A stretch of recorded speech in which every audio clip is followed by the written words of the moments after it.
Bundled? A little bit, yeah. Okay, that's okay. Yeah, I thought I wanted to be a gynecologist, so I was like checking cervix and stuff. Oh, you went into the JJ. Okay, so.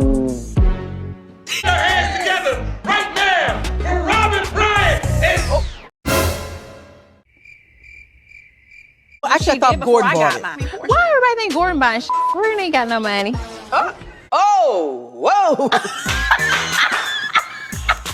What's up, y'all? It's Brian Keith, and I'm back on another video. Today, we'll be looking at The Real Housewives of Potomac, Season 7, Episode 11. Hope you guys like, comment, and subscribe. Thank you for all the recent subscribes in the last video. This episode, Karen ruled. She was funny. She basically controlled the flow of the episode. And yeah, Karen was the MVP of this episode. She did her big one. So like, comment, subscribe, and let's get into the video. Let me check my shit real quick. Hotter than the fire coming out my flaming lips. You wanna play with me? You can't play in me. On the playground, bitch, you can't play with me. Got it, want it, securing the bag. All right, y'all. So the episode basically starts off with Karen going to Giselle's house, and you know she gifts her daughters, because you know what is it, Angel and Grace, they had their 16th birthday, so she just gifted them with a little bit of Gucci.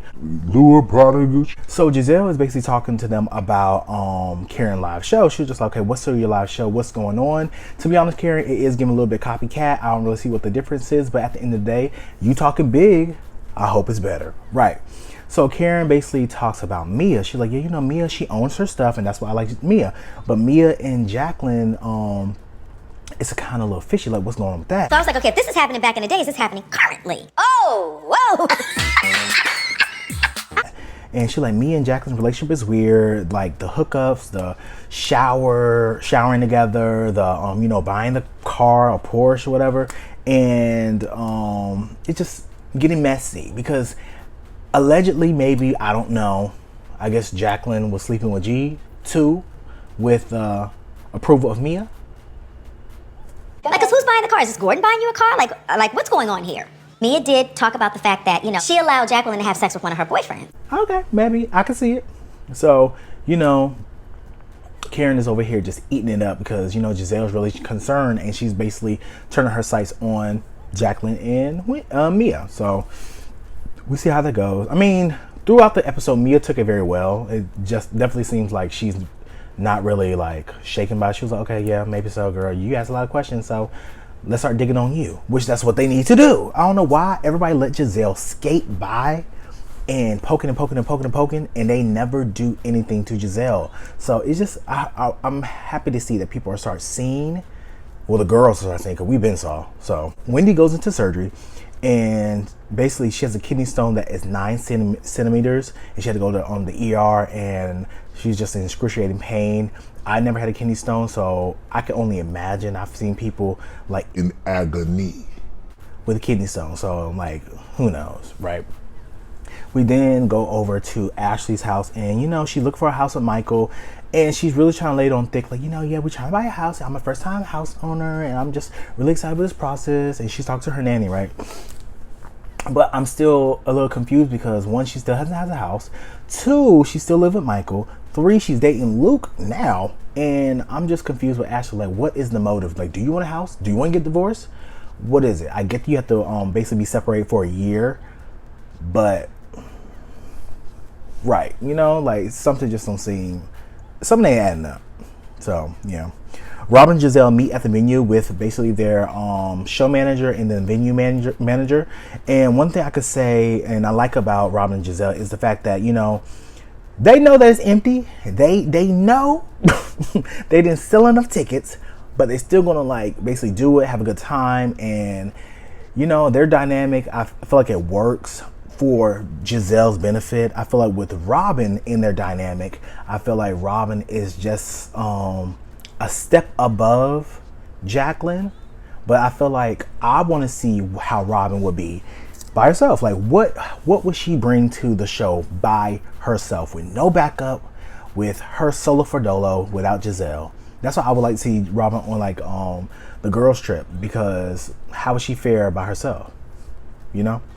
So so the girls are basically talking about, yeah, we can have a segment with Juan. I'm just like, oh, so Juan Dixon's in the building. I am so glad that Juan Dixon is not here right now. Okay, so Juan actually showed up. How much money did Robin have to pay for Juan to show up? Cause it's crazy. 'Cause you know Juan don't come to shit. Giselle, when the other two ladies stepped out, Giselle basically brings up Robin, like, so this engagement, like, what's going on? Am I invited? What's the date?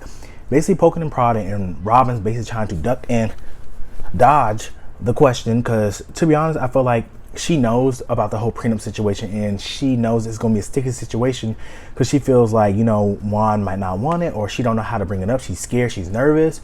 But at the end of the day, I feel like with people with money, especially with stuff that's going on in my life now, get a prenup. Even if you're broke, get a prenup, because at least you know what you're going to leave with, because ain't nothing set in stone. We don't know if you're going to be in relationships forever. People be fighting and fussing and cussing every day. So like I always tell people, like, you're in love one day and then the next day is mad day. And on mad day, people get petty. So I say get a prenup. So we're at Candace's video shoot, and I'm so proud of Candace and her growth and how she doesn't want to be seen as, you know, a stereotypical housewife that sings. That looks cool. I'm happy to be a part of it, and I just wish you success, and this is the beginning. It's the beginning. Or a housewife that is dabbling in music. Like, she wants to be taken seriously, and I think that's something that should be commended. And I feel like she's one of the most successful housewives that have went into singing or the music industry. So I'm proud of Candace. You know, she's doing better than most of the people, and I feel like with Candace's whole arc on the show, it's really giving me, like, it's boosting the show up more and more and more, because if Candace's career does skyrocket, and let's say she becomes like a Grammy Award winning artist, right? It would be, I feel like Potomac will skyrocket, even though I feel like Potomac is definitely at the top, but Potomac will finally skyrocket to like the Atlanta status, because Kandi Burruss elevated Atlanta. Kenya Moore elevated Atlanta. Like, some of these women that come on these shows, they elevate the show because of their status within the world or their industry. I'm proud of Candace. So we go to the Dixon's household, right? And, you know, Rob is talking about the little prenup. And Juan's like, yeah, you know, I'm not feeling it. I don't think we need one. I don't think that's gonna be an issue. Like, you hear a big part of my life. You hear horror stories of people. We're not those people. And it's funny because I feel like with all the stuff we know now that Juan is going through, with the scandal at Coppin State University, with them losing money before they were married and now having money, and all of these business ventures that Robin has went into, if I would think protecting yourself would be on his list, especially when the reason why he lost all his money the first time was because of Rob. So for me, I would think, okay, we're doing this again. Let's have a prenup just in case something happens, that my assets are protected and your assets are protected. So it makes it seem like he don't want to prenup. Oh, I would never go after your money. I would never. And like Robin said, you know, the first time we basically we got married and we were getting the divorce, it was kind of contentious because you were dating someone else and you were over here, you know, being, I don't know what, he probably just being trifling, grimy, you know. So for him just to be like, oh, you know, I don't think we need it. Yeah, you do. Robin, stay on his neck. So Wendy basically comes home from her emergency surgery. She had 2 surgeries like back to back in a short span of time. And after her surgery, she like goes home and she's like, you know, I just want to be alone. Her mother is asking her questions. Her mother is hugging her. Her mother's kissing her. Ask your mother what she want to drink. Ask your mother what she want to eat. Go ask your mom what she wants to drink. And if that was me after having surgery, I remember when I had my wisdom teeth pulled. I didn't want to talk to nobody. I didn't want to move. I wanted to be in the bed and at least sleep for 2 days. Like, ain't nobody got time to be over here, people touching you in your face, asking you, mommy, mommy, mommy, daddy, daddy, daddy, and you over here literally just got cut open. No, thank you. Ain't nobody got time. So with Wendy, I totally get her just, you know, just sitting there and just like, feel like she just want to be alone. Just get some water and left alone. But, you know, Wendy basically brings up to her mom, like, you know, you were in the hospital. How do you feel that you're out the hospital now? And do you feel like your busy schedule contribute to you going to the hospital? Her mom was like, yeah, you know, I was exhausted, this, that, and the third. But, you know, now, I don't know where we jumped to, but she was like, now, you know, I want to get my boobies done. I don't know how old Miss Wendy's mom is, but okay.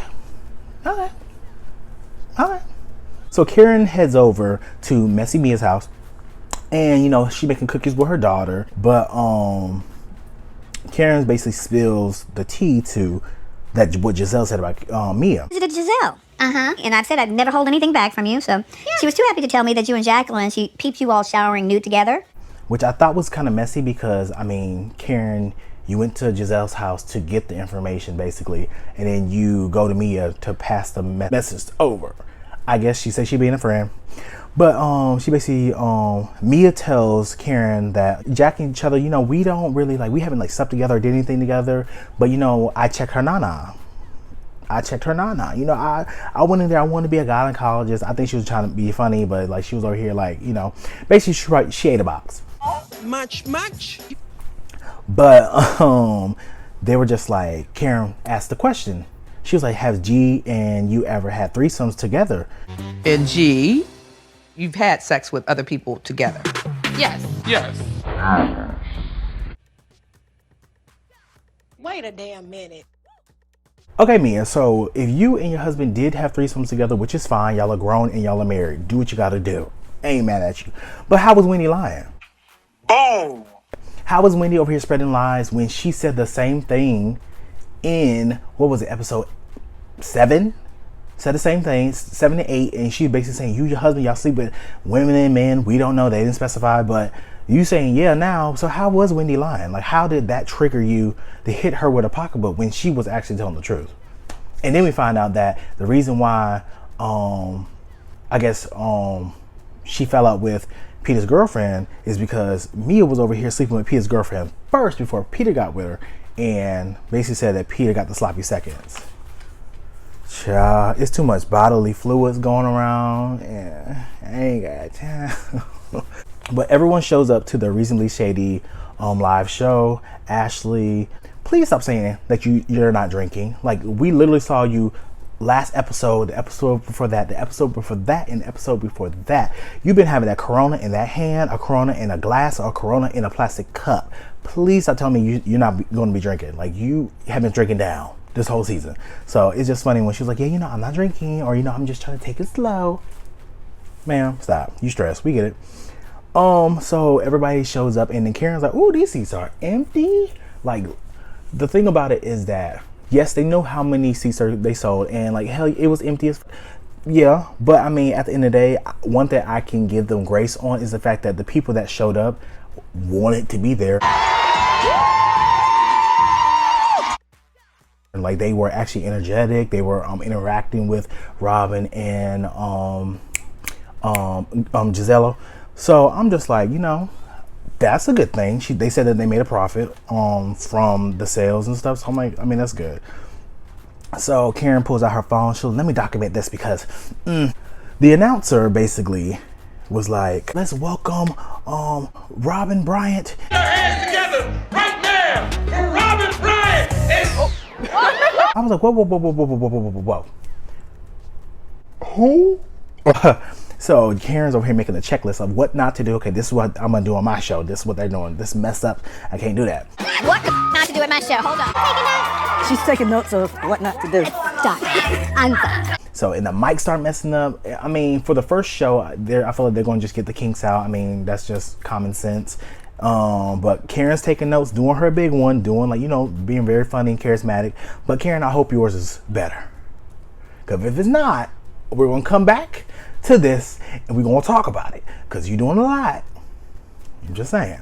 So Juan showed up and he's participating, and, you know, they talking about, like, is it shady to wake up your partner with a hand vacuum at 8 a.m. or 11 a.m.? And get the little hand vacuum and vacuum in the room. What time of morning are we talking about? And 8 a.m., shady. 11 a.m., girl, get out the bed. Because, Robin, we remember last season when you talk about you couldn't take your kids to school because you was over here in the bed. Okay? Then they started doing, like, the dance segment, and Ashley, I get you love doing the TikToks. I get you love, like, doing all this. That is perfectly fine, but the Dougie. Get ready for the Dougie now. Leave that one for the girls. You cannot do the Dougie, Ashley. I don't know what you thought. This ain't, oh, the Dougie. That wasn't it. I'm sorry. I don't know who told you it was. It wasn't. Yeah. So after the whole show, you know, everybody gathers around. They tell Giselle and old girl, like, you know, I'm happy that your show went well. Da da da da da.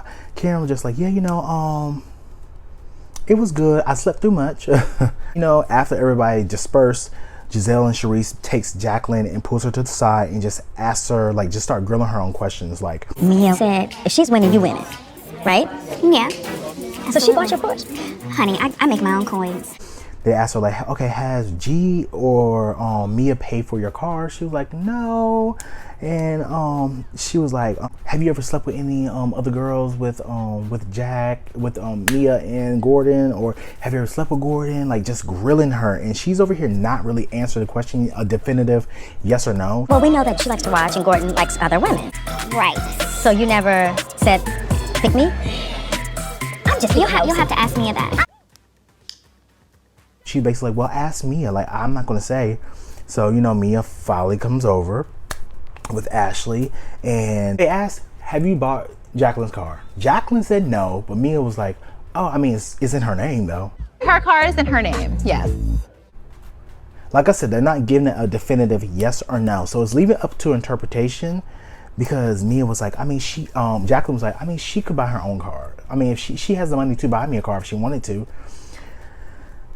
It's just getting weird. And then Mia over here talking about I mean, they're like, well, did Gordon buy the car? She's like, oh, girl, Gordon ain't got no money. Well, actually, I thought Gordon bought it. Why everybody think Gordon buying shit? Gordon ain't got no money. You know what? I thought this was the whole persona. Like, you know, you married to this rich man. You're a CEO. So you're not a CEO because you're like a regional brand ambassador or something like that. And then, allegedly. And then Gordon, he don't got no money now. So what's going on? Because this seemed like it's a facade. It's fake. I don't know. I don't like it. I don't like it. I really don't. But, like I said, they're all grilling Jacqueline and G, and it was funny because it was like, so have you slept with G? Like, really, let's know. Mia, have you allowed Jacqueline to sleep with G? Is that what y'all doing? Is that what y'all into? And Jacqueline's like, no. And Gordon's not for me. You know, Gordon's not for me. He's not for me. Quiet as is kept, he's not for me either. Gordon, no ma'am. Gordon, you know, maybe back in the day, probably about 30 years ago, Gordon probably was like a looker, you know? You know, he probably was in his prime, doing his like, cool. But that is Mia's man. Yeah. But that was the episode. I feel like this was such a it was a light episode, nothing crazy. But I was watching Watch What Happens Live, and Giselle and Robin were basically asked questions, and they basically are saying like, yeah, you know, I don't think I was wrong with how I handled Wendy because it's apple and oranges with Monique. Monique actually beat up Candace. Mia just threw a drink and hit her with her purse. Like, that's different. I mean, you have to realize, like, in a court of law, I mean, assault is assault. So I don't see where the difference come in at, because like with Giselle, you the only one that's scared because you know if it was anybody else, you probably get your ass beat. Robin probably ain't scared because Robin look like she could thump. Like, let's be serious. Like, Robin don't look like she's scared of nobody. I ain't gonna hold you. But it's just crazy. And with Andy asking the question and then just letting it go, not doing any follow-up questions or not really poking and prodding and like putting them on the hot seat because he knows how the audience see this whole situation, it is just confirming that I feel like Andy maybe should have someone else come in and host the reunions, because at this point, like, what are you doing? Like, how can we get from point A to point B and actually hold them accountable? Because like, you grilled Candace on season 5, you grilled her, and now it's just like you see the hypocrisy. Andy sees the hypocrisy. He said it. He was like, you know, how is it different? She's like, it's different. Like, you know, But I'm just like, you're not holding nobody accountable. You're not really holding them to that higher standard. Maybe because it's, you know, it's a night show, it's not the reunion. I don't know. But I know he didn't do it. So it is what it is, y'all. Let me know what you guys think. Like, comment, subscribe. I'll see you guys in the next video, which will be Miami season 5, episode 4 and 5. So I'll see you guys later.